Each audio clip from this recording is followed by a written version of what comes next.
Ari ang ating bibirahin o tingnan mo naman. Ari tayo ay titiba. Ang pag-aaralan natin ngayong umaga ay hindi pagluluto. Ay bibira natin ang ating topic, paano tumiba ng saging ang mamay.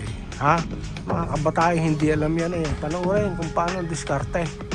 Ngayon wala tayong hagda, di improvise tayo. Silya.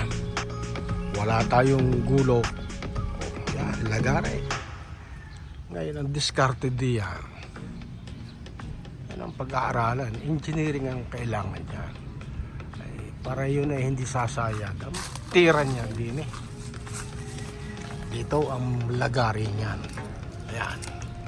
Dito yung bibirahin. Para yun, pag bumagsak yun, buwag, ay di lasa kayo madadali naman. Kaya titingnan natin, di nilang diskarte niyan hanggang diyan.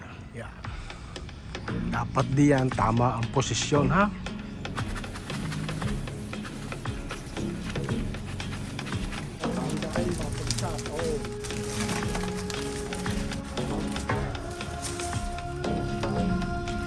Ayan, nabagsak na. Nakababa na. Ngayon yung tanong, karigi puputulin ko pa o dili ko na pipili ngayon. Saan nga mas madali? Yung nasa buhay ko, yung nakapiling. Tagaw!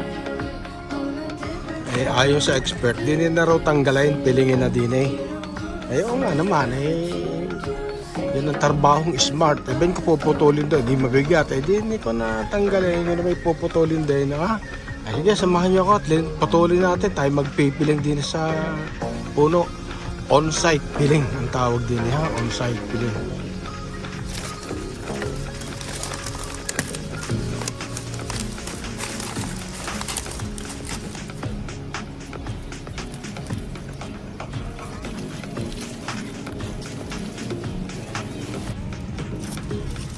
Ayan na-over na naman magpuputo ka sobrang taba.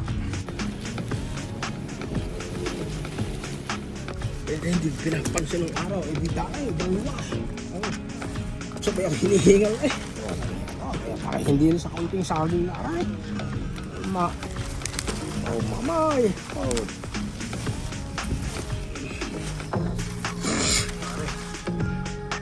Nag-overheat yung ating 12 Pro Max, kaya hindi na natin maipakita ang buong pagpipiling. Ayan, nadali na ha.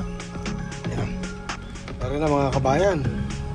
Ayan na yung ating saging. Ngayon, yan is certified pure organic. Ay, napakabisa niya sa mga may sakit sa puso, potassium. Yan na, para kuha natin yung natural habitat ng paghihinog. Laso ko'y bukas dali na yan.